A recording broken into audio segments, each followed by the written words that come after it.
Welcome back to Little Minds Big Talks. I'm Yazdan. I'm Amber. And I'm Lulu. In this season, we've been on a mission to spread happiness. Last month, we have talked all about emotional regulation and how understanding our emotions can help us stay calm and think clearly. We learned from child psychologist Dr. Thal that all emotions are good because they give us information about what's happening in our brains and our lives. This month, we are moving on to a new topic that is also connected to happiness: optimism. Optimism means believing that things can get better and that challenges are temporary. Scientists say that optimistic thinking can help people handle stress, solve problems, and even improve their overall happiness. Today, we're really excited because we have a guest who helps tell stories that inspire hope and imagination. Our guest is Bryn Imagire, who works at Pixar. Pixar is famous for making movies that show characters facing big problems but learning, growing, and finding hope along the way. We're excited to learn how optimism plays a role in storytelling, creativity, and life. Welcome to Little Minds Big Talks, Bryn. Thank you. I'm glad to be here. What does optimism mean to you, and why do you think it's important for people to practice it? I think that optimism for me in my career at Pixar and in my development as an artist, it's been really important to be able to see something that is very much in the future.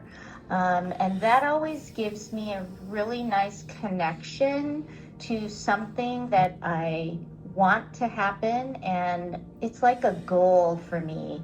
And it takes a lot of optimism to be able to know that that is a place that I can go eventually. That's what optimism means to me. At Pixar, stories often start with problems or challenges. How does optimism help storytellers turn hard moments into hopeful ones?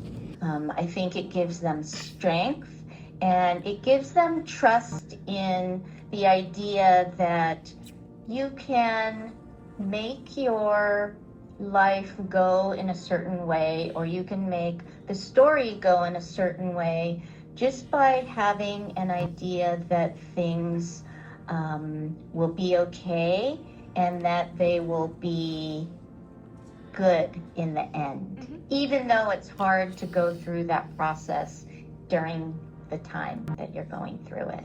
Have you ever worked on a project that didn't go the way you hoped at first? How does staying optimistic help you keep going? So when I was working on Up, we went to Venezuela, and we went to visit this area that had these tepuis, which is like a giant mesa. We had to climb up by ourselves. We had to hike up there. It was very hot and humid. And I remember thinking, this isn't the way I imagined it would be. It was very hard, very sweaty. We were really hungry, but we knew that we needed to get to the top to be able to take photographs of that area, because there were no books and no pictures describing that area, so we knew that we had to take pictures, bring them back to Pixar so that we could show everyone what that area looked like. In the beginning, even though it was very hard to hike up there, carrying our bags, being sweaty, it was very hard. But once we got to the top, it was like nothing we ever saw before, and we were all very surprised at how different that area looked. And we're just super excited to be able to show everyone back at Pixar what it looked like, and to make that movie and make it feel like Venezuela. Many Pixar characters face big obstacles before things get better. Why do you think those kinds of hopeful stories are so powerful for audience? I think that an obstacle, even though we feel like it's a hard and difficult thing, it's good, because you can't really learn anything if you don't go through that type of struggle. I think when you live through a, very difficult time, like a lot of the characters in Pixar movies, you can remember how hard it was to get through. But if you are, you persevere and you have a great attitude, you can always overcome those things. So like, what do you do when you're like the production designer? So a production designer works with the director and the rest of the crew, which is sometimes over 250 people, to bring a look to the big screen in the way that the director intends the story to be. So I help create visuals that help describe the story and also describe the arcs that characters go through. So like Mabel in Hoppers, her arc was, to save the Glade because it was a special place that she grew up with Grandma loving, and she knew that she had to protect it. But she had to persevere against a lot of, things that were happening, like did you guys see it yet? I did, not them though. Okay. Well, I won't give away too many things, but I think that Mabel had to persevere and try to figure out how to work with Jerry to save the Glade and not have the freeway be built over it. Oh yeah, I was just wondering, when you were working on Hoppers, did you get to go like study like beavers and other animals? Yes, that was the best. That was the best part of Hoppers. We went to Yellowstone and we saw wolves eating a bison and carrying little parts of meat to their babies. And we saw the babies were in this little den, but we saw the adults carrying little pieces of food back to the den to feed their babies. So that was one. And we also we stood in a field next to bison. It was dark and we went to the certain area, and the guide that took us there told us, be very still and quiet and just stand here.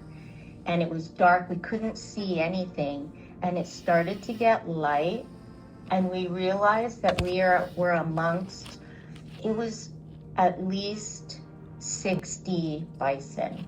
It was so amazing. And then we went to Colorado, and we went on a week trip there. And by the fourth day, we didn't see any beavers, even though we were in a beaver habitat. We were near a dam and a lodge. And we had to put waders on because the water was sometimes up to our chest. And the fourth day, we were like, we're never going to see a beaver because they're very elusive and they don't like people. They're very chubby. They're covered in layers of fat so that they're buoyant in the water. They can, they're buoyant. And also, when it gets cold in the winter, the fat insulates them. So that makes them also very delicious to predators. So that's why they stay in the water so much, is because it's a safe place for them.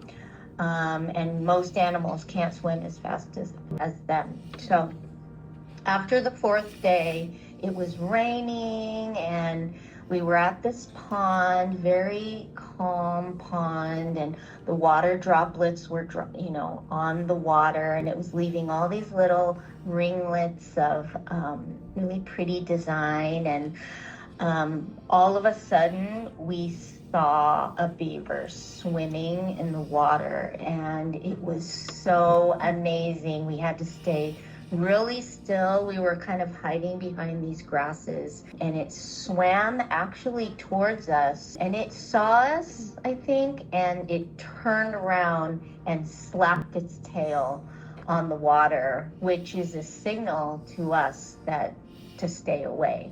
Wow, that was amazing. We learned that optimism doesn't mean pretending everything is perfect. It means believing that things can improve. We also learned that creativity, imagination, and teamwork can help people stay hopeful even when challenges happen.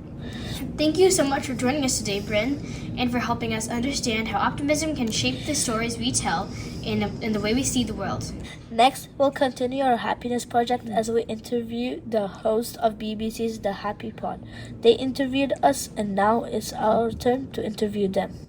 We're excited to keep learning. Thank you so much for having me. It was really great to meet you guys and super fun to talk about optimism.